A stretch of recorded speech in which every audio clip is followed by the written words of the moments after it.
Boa noite. Gorete Menezes, do Movimento Aliança por Pernambuco. Baixa o volume bem. Para vocês verem como a coisa aqui é bem espontânea, bem caseira, não é isso? E hoje estamos aqui, fiquei de trazer dois convidados, o Joaquim e o professor Wellington, né? Mas o Joaquim aconteceu um imprevisto, ele não pôde vir. Portanto, quero agradecer a Deus por mais essa oportunidade, não é, professor? Exatamente. De estarmos aqui, levando um pouco de informação para vocês. Espero que vocês gostem, que Deus abençoe a nós e a vocês que estão nos assistindo. Em nome do Aliança, nós agradecemos a todos vocês. Pedimos a vocês que vocês curtam e compartilhem. Comentem aí qualquer coisa.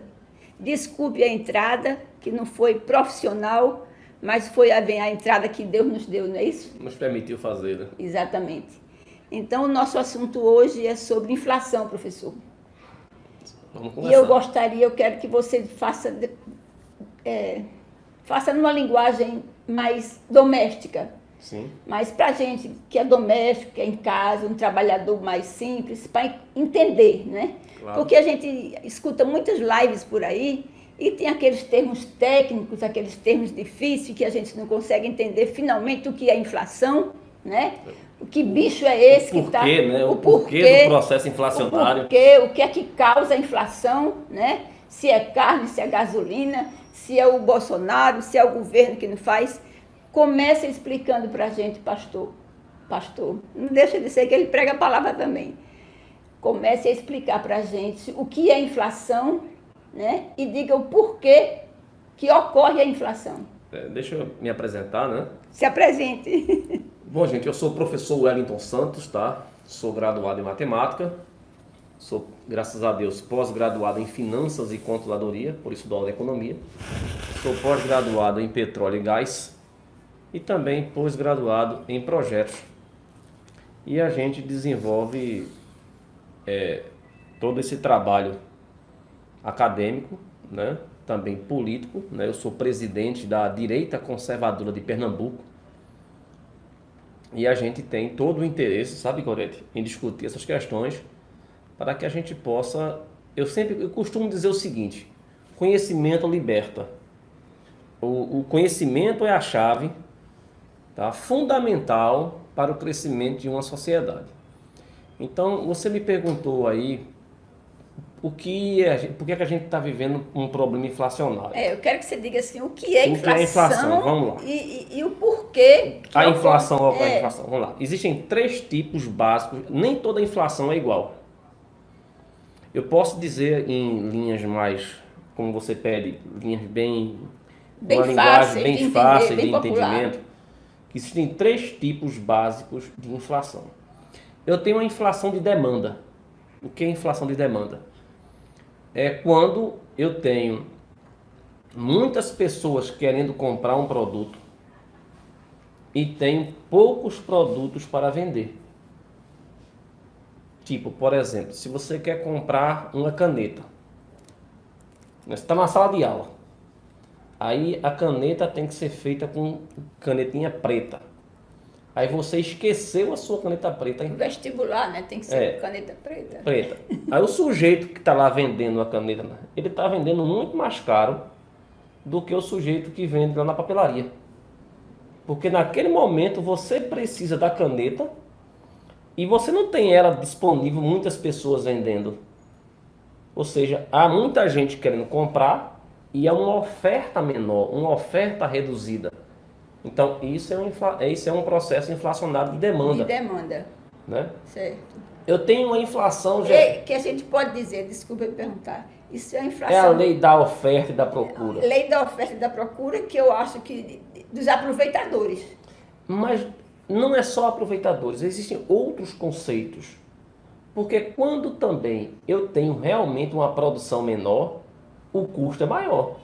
Mas tem gente que se aproveita. Ah, sim, né? Mas isso faz parte do processo natural do contexto humano. Se você assistisse um filme chamado Mauá, o Imperador do Brasil, tem um exemplo clássico disso. No Rio de Janeiro do século XVIII, a moeda que bombava era a libra. Então todo mundo queria comprar Libra aqui no Rio de Janeiro e vendeu os seus R$ 1.000. Aí Mauá pegou, tá certo? E começou a comprar os R$ 1.000 e vender Libra. Chegou uma hora que todo o comércio do Rio de Janeiro só tinha Libra. E faltou R$ 1.000 no mercado. Aí ele disse, eu tenho R$ 1.000 para vender, pelo preço justo, o meu preço. Aí ele foi um aproveitador, né? É a circunstância, né? Então assim, a economia não exerce valor de juízo. A economia a gente apenas analisa. Né? O valor de juízo é pessoal. O que pode ser algo honesto para um, pode não ser para o outro. Né? Dentro desse contexto da economia. Essa é a inflação de demanda. De demanda. Qual a outra? A gente pode discutir aquela chamada inflação inercial. Inercial? Era assim, ela surge do nada. Alguém acha que o preço vai aumentar. Boato, é o boato, né? Alguém acha que o preço vai aumentar. E aí, para se defender nos seus custos, ele já aumenta. Antes de aumentar, ele já aumentou para se defender. O sujeito que vai comprar ele já está vendo o preço também aumentando. Então ele vai lá e aumenta também o dele. Se você cria uma ciranda. Que o pessoal chama círculo vicioso. Vicioso. Né? Porque nós temos também um círculo virtuoso. Virtuoso, A gente fala dele depois. Okay. E você tem a inflação gerada por fatores externos logísticos. Por exemplo, o aumento da energia elétrica, o aumento da gasolina, as estradas extremamente esburacadas. Essa é a inflação, que você falou agora? Já decorei a primeira, a segunda, essa terceira. De fatores externos. Fatores externos. Vamos aprender, viu, gente, como professor. Então, assim, quando você tem uma inflação de fatores externos, né, que não estão sob seu domínio. Por exemplo, você transporta um produto. Então, o preço do seu frete é R$ 500. Mas se o preço do diesel aumentou, você não vai ter como transportar por R$ 500. Vai ter que subir. Vai ter que subir, inevitavelmente. Se, por exemplo, você tem, feito agora aqui em Recife mesmo, não tem caminhões para vender. Quem está precisando de caminhões está tendo que pagar a ágio de caminhão. Por quê? Porque o ágio aí já é a inflação de demanda. Uma inflação. É uma inflação. Porque não tem um carro, né, para vender. Sim, mas aí já é a junção das duas. Por quê? Porque ele está juntando a questão da demanda que não tem, mas não tem essa demanda porque não tem peça. Porque eu fico em casa, destruiu a fábrica de chip. As fábricas de chip na Ásia não estão tendo capacidade de fornecer os chips que o mundo precisa. Sei. Então você vai ter inflações que não são só um tipo dessas, são dois. Aqui o Brasil vive hoje, na verdade, é a junção dessas três coisas. E quem menos tem culpa é o presidente, por incrível que pareça. Se tivesse que elencar um culpado, aí daqui a pouco a gente vai falar só a respeito do processo inflacionário brasileiro. Sim. E a gente vai separar como essas coisas acontecem para a gente poder entender funcionalmente como isso está acontecendo e como isso impacta em nossas vidas. Uhum. Então vamos lá. Hoje, qual é o grande problema do Brasil hoje? Gasolina. Eu acho que quando se fala em inflação no Brasil hoje... Estão botando a culpa tudo na gasolina. Não é botando tudo a culpa na gasolina, mas a gasolina talvez seja o combustível em geral, esteja mais perto das pessoas. Elas impactam maior. Por quê? Porque o Brasil é um país que quem tinha que ter feito as malhas ferroviárias nos últimos 30 anos não fez.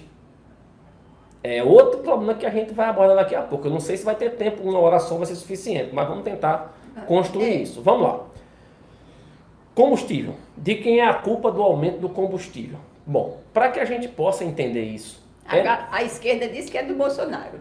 Vamos ver se a esquerda está mentindo mais uma vez, né? Eu acho que está. Né? Mais uma vez eles fazem o papel do advogado do diabo. Eles sempre são assim. Historicamente foram assim.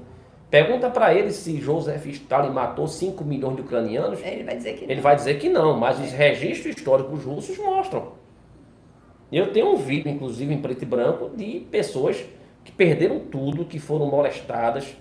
O Stalin, ele fechou a fronteira ucraniana para ninguém fugir do país, tomou todas as posses das pessoas e matou o povo de fome. Vamos voltar para cá. Então vamos lá. Combustível, eu tenho que voltar para os anos 70. Certo. Nos anos 70 já existia o pré-sal. Só que, outra coisa que eu quero saber aqui, que pré-sal é esse? Bom, já existia o pré-sal. O pré-sal é petróleo que está numa profundidade de 6.000 metros de lâmina d'água. Você desce 6.000 metros de mar. Mais profundo do que os normais. Não, veja só. Não é porque que você tem os Não, eu tenho petróleo em terra também, mas muito pouquinho. A grande bacia... Quer dizer que todo petróleo que é extraído no mar é pré-sal? Não necessariamente, porque aí já tem que entrar em geologia, porque em geologia eu leio ao contrário. Pré-sal é o que vem depois do sal. É porque em geologia eu leio do centro da Terra para a extremidade.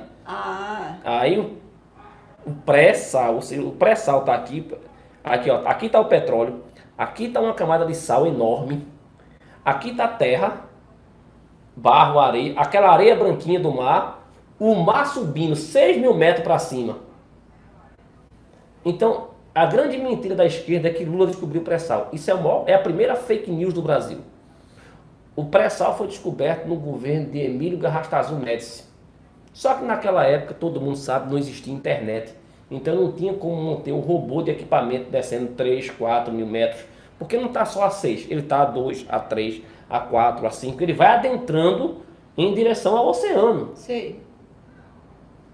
Então não tinha tecnologia para ir buscar esse petróleo. Então o Brasil não era autossuficiente de petróleo. O Brasil comprava petróleo árabe. Em 70? Em 70. 70 até 80. 86, 87, até 90 mais ou menos isso. Só que aquele petróleo árabe, ele é um petróleo de cadeia carbônica curta, leve, que é um petróleo de solo. É um petróleo relativamente jovem. O que é o petróleo? Bom, quem fez até o segundo ano do ensino médio lembra de química orgânica, hidrocarbonetos, alcanos, alcenos, alcinos, cicloalcanos, cicloalcinos e aromáticos. Nossa. Então, isto é o petróleo. O petróleo é um hidrocarboneto. Então, esse hidrocarboneto de cadeia leve, ele é processado de uma forma. Então, as refinarias brasileiras, construídas, diga-se, pelos governos militares, olha aí. Tá certo? Pelos governos militares, né? A um custo infinitamente inferior ao que gastou-se aqui na refinaria. Daqui. Tá certo? Então, este petróleo era processado de um jeito. Então, as refinarias brasileiras foram preparadas para refinar esse tipo de petróleo. Com o advento do pré-sal, a partir dos anos 90, que aí apareceu o Windows, começou a aparecer lembra daquela internetzinha de escada? A partir daquele boom da internet, da informação andar, as pessoas começaram a trabalhar a questão da robótica, porque lá o homem não desce nesse mar. Né? Se ele descer, ele morre, entendeu? Então tudo robô, as sondas são robotizadas. E aí se entendia que tinha muito petróleo aí, e os primeiros testes já mostravam grandes e enormes lençóis de petróleo, só que um petróleo grosso, um petróleo aromático, que é o hidrocarboneto mais anel de benzeno, mais um fenol, mais um aldeído, uma série de coisas lá de química, de substâncias. Então o processamento desse petróleo não é feito do mesmo formato. A refinaria tem que ser preparada um pouco diferente. Tem algumas especificidades para poder ter produção. Não é que a normal não refina, agora refina menos. Ela não tem a mesma velocidade de refino. Sei. Então, digamos que é mais cara para produzir. Não é que seja mais cara, é porque ela requer algumas condições especiais de limpeza do petróleo, que essa refinaria antiga não tem. Gasta mais tempo.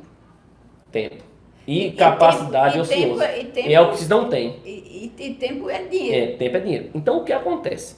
Como FHC não fez as refinarias, como Lula não fez as refinarias, e como Dilma não fez as refinarias, nem Temer, e projeto de refino não se faz em apenas 4 anos. O Brasil hoje ele é obrigado a pegar toda a sua produção de petróleo lá do pré-sal, exportar em reais e comprar em dólar. Aí é um prejuízo. É por isso que houve essa coisa. Toda vez que o dólar balança lá fora, inevitavelmente ele tem que aumentar aqui dentro. O que Lula disse é uma bobagem. O que Lula falou é um absurdo. Dizer que vai fazer a relação do petróleo com o real. Não pode, se a gente não processa. Hoje no Brasil, Gorete, tem refinaria com capacidade ociosa. Quer dizer que nós não temos refinaria para pré-sal? Sim. As refinarias trabalham... Meia capenga. Meia capenga, que poderia fornecer. Se a gente tivesse... Tanto é que a Petrobras vai investir agora $1 bilhão aqui na refinaria Reneste para duplicar a sua capacidade. Refinaria Reneste é aonde? É aqui a nossa. Ah, é daqui. É daqui. É porque a gente chama de refinaria de Suape. Pronto. Suave. Entendeu? Então, assim, tem toda essa lógica. Dá para compreender agora por que aumentou o preço do diesel, da gasolina. É porque governar um país, isso eu sempre digo, governar um país é feito uma compra de cartão de crédito. Se você comprar pouco, a conta chega pouca. Se você empurrar o pé, estourar o limite, a conta chega e no mês seguinte você não vai ter crédito. É por isso que é importante a infraestrutura, o que Bolsonaro está fazendo. Pronto, aí veja só, aí o que é que Bolsonaro está fazendo? Qual foi o grande erro de Lula, FHC e Dilma? Não deram continuidade ao processo de reestruturação da malha ferroviária brasileira. O Brasil transformou-se num país estritamente rodoviário. E ainda por cima sem estrada que prestasse. Aí veja só, você tem um país com uma logística imensa, né? Por exemplo, você tem aqui, você faz feira. Um produto vem do Rio Grande do Sul, outro vem do Amapá, outro vem de Roraima, outro vem do país inteiro. Então, ou seja, é um grande centro. O Brasil é uma grande marca logística. As coisas elas são todas integradas. Com as estradas que nós temos, o custo do frete dispara. Isso impacta no preço dos alimentos. Você tem aí a questão logística do país. E o ministro Tarcísio está fazendo uma coisa certíssima. Tá? O governo federal brasileiro está fazendo a conta certa, está fazendo o cálculo certo, que é investir de forma pesada na infraestrutura ferroviária. Porque grão tem que ser transportado via férrea. E ainda tinha aquela, acho que não recordo, é Ferrovia Norte-Sul? Tem a Norte-Sul, tem a Ferrogrão, tem a Fiol e tem a Transnordestina. Teve uma que o Supremo não deixou construir, foi qual? Ele vetou. Eu não sei, aí essa informação é porque talvez tenha algum problema estrutural de terra, porque a ferrovia passa por dentro da terra, né? Tem essa série de questões. É isso que eu estou dizendo. Então, a malha ferroviária brasileira, ela foi completamente abandonada por FHC, destruída por Lula e Dilma jogou a parte lá em cima. Entendeu? Essa é a grande verdade. E então, agora assim, a gente está tentando... e que aí a gente tem agora um processo de pandemia que o Fica em Casa paralisou toda essa cadeia logística, pense, toda essa cadeia, e aí não tem jeito. Na hora que você paralisa essa cadeia, você vai aumentar o número de desempregados. Um estado feito Pernambuco, Gorete, que é pessimamente administrado por Paulo Câmara. Paulo Câmara é muito ruim. Muito ruim. E eu não digo isso, não é uma questão pessoal, até porque eu nem conheço Paulo. Uhum. É o entendimento que eu tenho de que o volume de investimentos do estado de Pernambuco para fornecer capacidade de produtividade, de melhorar a produção do estado, de melhorar aquele que a gente chama de ambiente de negócios, não existe. Você quer ver, você mora aqui no centro, você vai na Conde da Boa Vista, veja quantas lojas estão fechadas. Quantas lojas? Aluga-se. A Rua da Imperatriz morreu. Morreu, né? Quem conhece Pernambuco, Recife há mais tempo, o grande centro comercial de Pernambuco, né? O grande centro comercial de Pernambuco era a... Acho que descarregou aqui. Era a Rua da Imperatriz. a Rua Nova. Então, assim, você percebe o empobrecimento do Estado. Por que o Estado está mais pobre, Gorete? O Estado está mais pobre porque Pernambuco tornou-se um grande cobrador de impostos. Ele vai falando que eu vou Né? botar uma bateria aqui para carregar, gente. Então, Vai falando. Pernambuco transformou-se num estado onde o ICMS é tão alto, né, que ele viabiliza a produção. Ou seja, o governo do estado de Pernambuco, ao invés de reduzir a carga tributária para fazer com que o ambiente de negócio do estado melhore e entendo mais negócios, você tem uma maior geração de emprego, você tem a maior distribuição de renda e você tem uma melhoria de qualidade de vida do povo, o governo do estado de Pernambuco está na direção contrária. Ele aumenta impostos. E veja que o ICMS é um imposto desumano. É horrível. Como é que você pode justificar? Olha, tem três coisas, Gorete, três coisas que são pilares da sociedade moderna. É a energia elétrica, a comunicação e o gás de cozinha. Você não vive essas três coisas. É verdade. Aí quanto é o imposto? Hoje Pernambuco cobra de um botijão de gás um valor altíssimo de ICMS. Vai na sua conta de energia elétrica, você paga 25% de ICMS da sua energia elétrica. Veja quanto você paga na sua conta telefônica, nos seus serviços de internet, de impostos. Ou seja, você transforma o Estado o Estado, ao invés de ajudar, a carga tributária é tão pesada que ela dificulta o ambiente de negócios. Enquanto outros estados que fazem a prática inversa, cobrando menos tributos, por exemplo, São Paulo cobra menos imposto do que Pernambuco. Como é que você explica isso?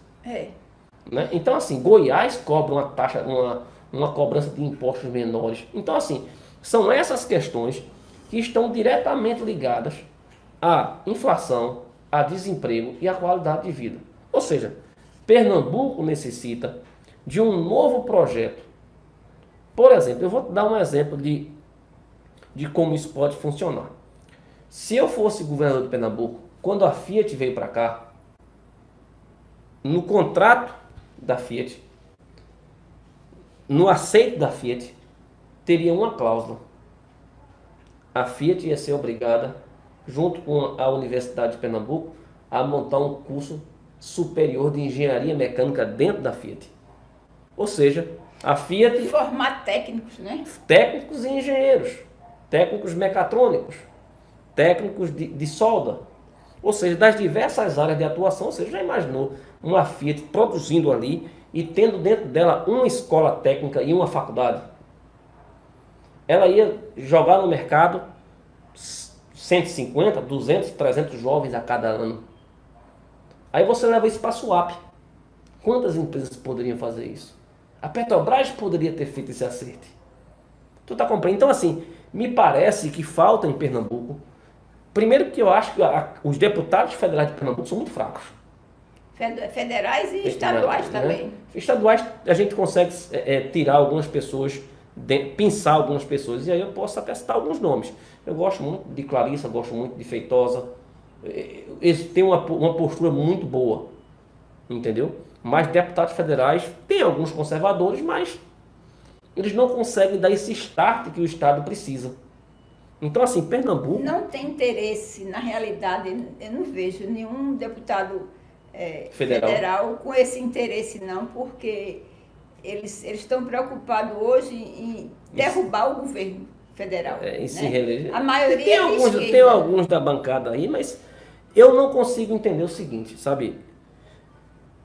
Eu sou de uma linha, eu costumo dizer, eu sou da linha de Enéas. Quem quiser me amar, me ame. Meu nome é Enéas. Quem quiser me amar, meu nome é professor Wellington. O nome dele é Wellington. Eu sou da linha de Enéas. Eu acho que a fórmula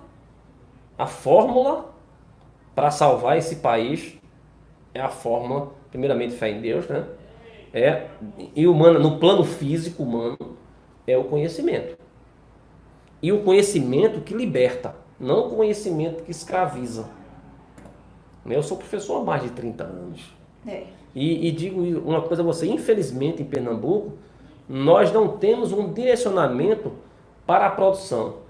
As escolas públicas de Pernambuco não ensinam as crianças a serem empreendedoras desde berço.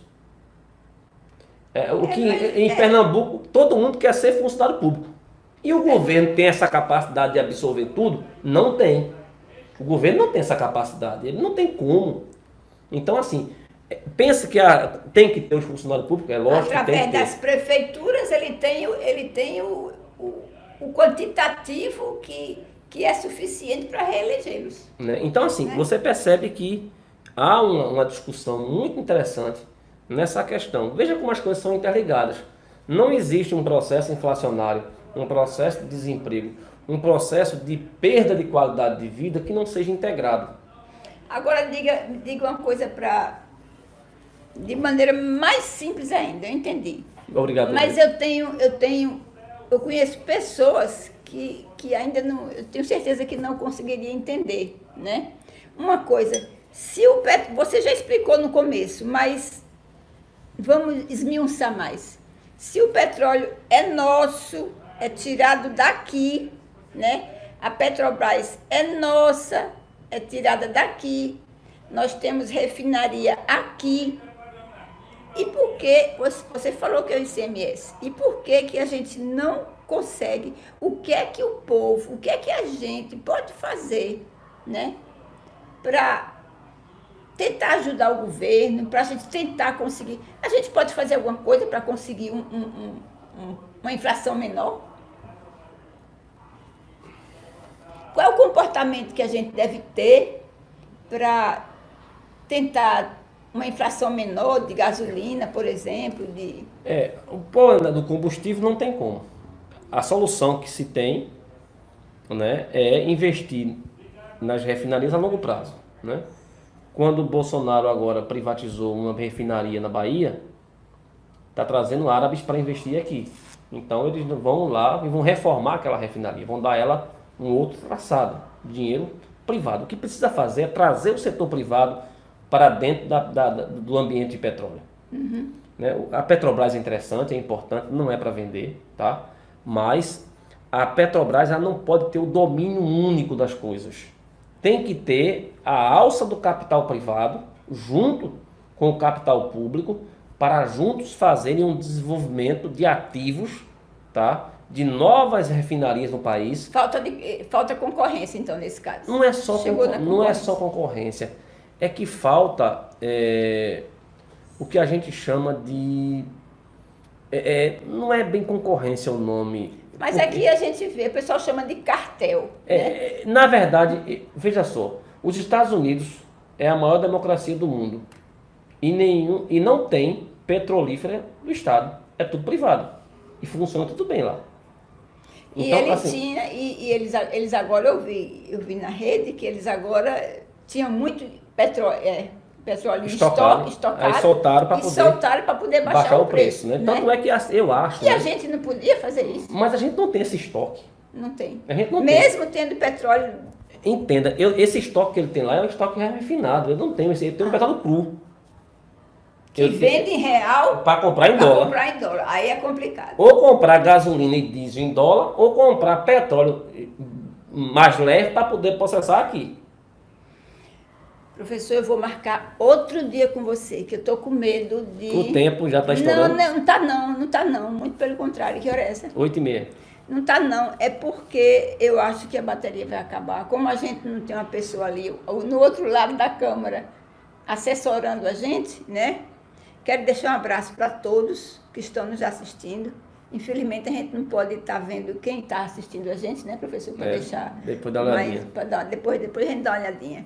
Mas aí chegou aqui aquele nosso momento da Berlinda, né? Sim. Que é o nome do programa, é Berlinda.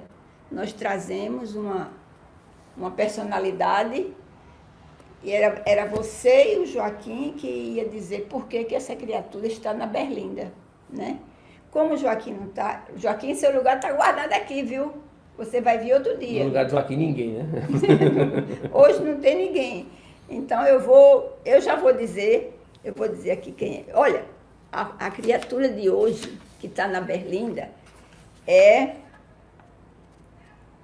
Ele é conhecido como Drácula. Não é isso? Ele não é conhecido como Conde Drácula? Falam essas coisas dele. O pessoal fala essas coisas dele, né? Um senador, alguém já adivinhou quem é? A personalidade? Ó. Tá vendo aí? Humberto Costa, senador. Por que é que ele está na Berlinda? Eu vou dizer logo minha parte. Porque ele nunca fez nada que preste para o Pernambuco. Seja mais específico aí. Por que que Humberto Costa está na Berlinda? Acho que a atuação do senador Humberto Costa é deprimente. Né? Até porque, assim, eu já falei com ele algumas vezes, assim, oi, tudo bom, como é que tá? E ele não colabora com o Brasil. A postura dele é interessante, né? Quando o PT estava no governo, ele pedia para os senadores fazerem oposição propositiva. Proponham os projetos para a gente sentar na mesa de negociação, e hoje ele não faz isso. Ele investe todo o seu tempo que ele poderia utilizar como senador da República, a sua energia. O nosso dinheiro. Né? Utilizar todo o aparato que ele tem de um senador de república para, junto com o governo do estado de Pernambuco, lutar por melhoria de qualidade de vida, distribuição de renda, porque isso é papel do governo do estado. Quem tem que atrair empresas para Pernambuco não é o presidente da república, não, é o governador de Pernambuco. Quem tem que organizar as estradas estaduais de Pernambuco não é o presidente da república, não, é o governador do estado de Pernambuco. E o senador tem que puxar esses investimentos aqui para o estado. Exatamente. Ele não faz nada. Ele não faz nada. Né? Quem tem que coordenar a saúde do estado é o governador do estado de Pernambuco. Quem tem que investir em abertura de leitos, melhoria, qualificação e na saúde preventiva, que aí é onde é que está, é o governo do estado de Pernambuco. E o papel do senador da República, tá? Ele passa muito por esse sentimento de recursos, de construir projetos, de construir processos, de buscar e acabar com essa história de ficar pegando dinheiro emprestado a banco no exterior. Em Pernambuco se tem esse vício.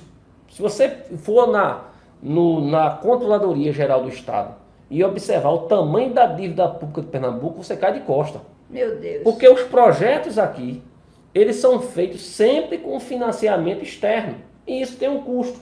Exemplo, a Arena da Copa, que custou uma fortuna ao povo de Pernambuco, está lá. Parada. Com a capacidade ociosa enorme. E está aí um problema na justiça, porque Paulo Câmara não quer pagar. Disse que não paga. Está na justiça, um dia essa bomba vai estourar. E quem vai pagar é o povo de Pernambuco. Porque na hora que o rolo estourar, vai ter que começar a pagar. E aí vai faltar dinheiro para educação, para saúde, para outros investimentos para poder quitar a dívida a longo prazo. Então, assim, eu acho a atuação do senador muito frágil. Acho que ele poderia ser, mesmo sendo oposição, fazer oposição propositiva, sentar para o diálogo, porque nós vivemos numa república. E quando a república nasceu em Roma, o sentimento de república romana, não o grego, mas o romano, que já foi uma república melhorada, né? A república nasce na Grécia ali, mas ela dá uma ajustada muito boa em Roma. Quando os pressupostos da República Romana começam a ser construídos, existia-se a ideia de que era necessário uma oposição que fosse contra a leitura de mundo de quem governava, para não deixar o sujeito sozinho. Sei. Mas que não fosse para fazer quanto pior melhor, mas que fosse uma oposição propositiva, discordasse no campo das ideias, mas propusesse filosoficamente caminhos para melhorar e soluções integradas para a vida da coletividade. E isso, infelizmente, eu não consigo enxergar. Há quem consiga enxergar, sabe, Gorete? Esse senador não faz isso. Ainda por cima ele é do PT, olha a gravatinha dele vermelha, tá certo? Vocês, por favor, o nosso objetivo aqui do movimento Aliança por Pernambuco é ajudar vocês, ajudar o povo de Pernambuco a escolher políticos decentes, políticos conservadores. Está vindo aí a eleição e quando chegar para vocês votarem para senador, esse aqui, se ele fosse reeleger, por favor, não votem nesse daqui. Olha, esse aqui jamais, já fez muita besteira aqui pela gente, tá certo? Eu quero deixar o meu agradecimento a todos vocês, né? Era para ser 1 hora, mas eu estou preocupada com o celular, porque eu estou cuidando do celular, do tempo da bateria, eu estou para lá e para cá, mas eu espero que vocês tenham gostado. Foi tudo no controle de Deus. Deus quis que assim fosse e assim foi. Não é isso, professor? Não existe nada que não esteja sob o domínio do Eterno. Exatamente. Amém. Não cai uma pétala que o Eterno não autorize. Né? É preciso que a gente compreenda que a vontade de Deus tem a vontade permissiva e tem a vontade absoluta. E na sua vontade absoluta ele achou que esse momento devia ter esse formato, ele nos permitiu ter isso. E eu quero convidar você que é conservador, você que defende a pauta Deus, pátria, família, liberdade e vida, né? O pessoal costuma dizer Deus, pátria e família, né? Nós da Conservadora de Pernambuco, qual eu tenho a honra de ser presidente, nós defendemos mais 2 pilares: Deus, pátria, família, liberdade e vida. Exatamente. Cremos em Deus, Deus onipotente, onisciente, onipresente e eterno. Senhor de todas as coisas, Deus de todos os mundos, eras e épocas, Deus do visível e invisível. Amém. Deus maior do que todo o universo. É isso aí. Somos atanasianos e credo, viu? Em criado é o Pai, em criado é o Filho, em criado é o Espírito Santo. Eu vou deixar o professor se despedindo enquanto eu vou ali no outro lado do telefone desligar. Enquanto eu vou terminar. Eu tô com medo de cair a bateria, viu? Mas deixa eu terminar somente aqui. Deus, pátria. Nós somos patriotas. Nós defendemos o nosso civismo. Defendemos que as crianças devem aprender a amar esse solo desde cedo. Os seus valores, a sua bandeira, os seus hinos, a sua forma de integração, tá certo? Patriota. Defendemos isso. Deus, pátria, família. Nós defendemos a família tradicional. Aquela que nós herdamos dos nossos avós. Os modelos sociológicos, pai, mãe, e seus filhos. Filho, filha. Exatamente, né? Não, essa coisa de filhos, isso é uma aberração.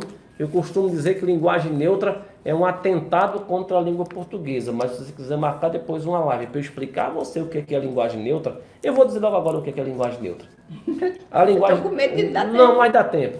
Papai do céu segura ali um pouquinho, olha. Linguagem neutra, Gorete, ela tem por trás algo que você talvez nunca tenha percebido. Mas um dia, nas minhas pesquisas, eu consegui enxergar de uma forma, de uma velocidade rápida demais. A linguagem neutra é o caminho para negar a divindade Pai de Deus. É para negar o Abba Pai. Não tem mais pai. É porque assim, ó, a sociedade grega, cretense, enquanto todo o Oriente tinha seus deuses, mas eram deuses na forma masculina, a sociedade cretense era diferente das sociedades porque ela tinha a deusa mãe. A mãe terra, a mãe geradora, a mãe que dá tudo. E aí, essa ideia de linguagem neutra, ela possui por trás não apenas a dissociação sexual do mundo físico, mas lá na frente a compreensão de um Deus que seja um misto entre homem e mulher. É óbvio que Deus é espírito, mas Deus se revelou como Pai. E aí é onde entra. Se nós defendemos a família conservadora, defendemos os conceitos conservadores e históricos que herdamos historicamente da sociedade judaico-cristã que possui mais de 2000 anos, nós não podemos aceitar uma aberração desse tipo. Verdade. De maneira nenhuma. Defendemos a liberdade. Um povo que é escravo do governo não pensa e vai ser manipulado para manter a casta Em Pernambuco tem uma casta, né? É verdade. Existe uma casta. Eles dominam, é o mesmo grupo há quase 20 anos. Eles, os amigos... A gente vai se livrar, com a graça de Deus. Os amigos estão sempre lá. Então, o que é isso? Isso é o domínio, porque você priva o cidadão de escolhas. Então, nós defendemos a liberdade. Quando uma sociedade perde sua liberdade, a tendência é que ela se torne escrava do Estado. E quando ela se torna escrava do Estado, aparece um poder muito mais forte do que o capitalismo, que esmaga o capitalismo e deixa todo mundo na base da miséria para que essa casta continue no poder ad eterno e manipulando o sistema. Isso aconteceu no governo do Stalin na União Soviética. É por isso que nós somos defensores intransigentes da liberdade. Eu defendo até o direito daquele que está assistindo a gente aqui agora e não está gostando do que eu estou dizendo. Ele tem o direito de discordar de mim. Lógico. E nós defendemos a vida. Somos 100% contra o aborto. Né? Defendemos que a lei já contempla as formas de aborto. No caso de estupro, a pessoa que foi alvo daquele incidente tem o direito de escolha. O resto não, porque hoje o que está discutindo no Brasil é meu corpo, minhas regras. Não, eu posso tirar o filho com 2 meses, com 3 meses. Hoje, a legalização do aborto como existe em alguns estados americanos. Né? Tem um estado americano, que eu esqueço o nome, que até o quarto, a lei lá diz o seguinte: se a vida ela não consegue viver fora da barriga, pode abortar. Ou seja, o aborto vai até 5 meses e meio, mais ou menos. É um absurdo. Ou seja, isso é um atentado contra a existência, é um atentado contra aquilo que nós entendemos de como verdade. Aí, um dia desse, num debate, numa conversa, uma pessoa veio para cima de mim e fez: não, porque você é anti-abortista. Eu digo: pois é. Se sua mãe tivesse te abortado, você não estaria conversando comigo hoje. Se tua mãe tivesse te abortado, o teu direito à existência teria sido negado. Ela não teve mais palavras, saiu com raiva de mim. É por isso também que, mesmo com estupro, e a gente sabe que é só o Estado, que isso é uma lei humana, né? Mas a lei divina não aceita aborto de qualidade nenhuma. Só o natural, aquele que Deus permitiu. Né? Eu conheço uma menina que sofreu um problema desse. E ela não tirou o filho. Ela fez: não, eu já amei essa criança desde o primeiro mês. O pai dele pode não valer nada. Eu nem sei quem é o pai, mas eu sei quem é a mãe. E a mãe sou eu. Então... Amém. Gente, um abraço para todos vocês. Boa noite. Não esquece de curtir aí, de compartilhar e de fazer alguns comentários. É muito importante para o canal. Tá certo? Um abraço. Eu vou deixar o professor se despedindo enquanto eu vou aí do outro lado desligar. Bom, gente, primeiro, Gorete, muito obrigado pela oportunidade. Obrigado você que ouviu a gente, né? Carinho enorme. E nós queremos dizer a Gorete que estaremos sempre à disposição do programa, né? Das suas lives, para discutir, para conversar de forma muito equilibrada, de forma muito coerente, e dizer que nós precisamos construir um novo modelo de sociedade no Brasil. Uma sociedade mais conservadora, uma sociedade com mais princípios, uma sociedade onde a relação de pais e filhos seja menos extremada. Eu gosto muito do rei Salomão, quando ele diz: ó filhos, vocês devem ouvir os conselhos de pai e mãe, porque tais conselhos são como coroas, né? São como pétalas para sua cabeça. Ou seja, o homem mais sábio do mundo disse isso. O que é que eu vou dizer? Concordo plenamente. Muito obrigado. Que Deus abençoe. Espero que tenham gostado. E se não gostou, me perdoa, mas esse sou eu.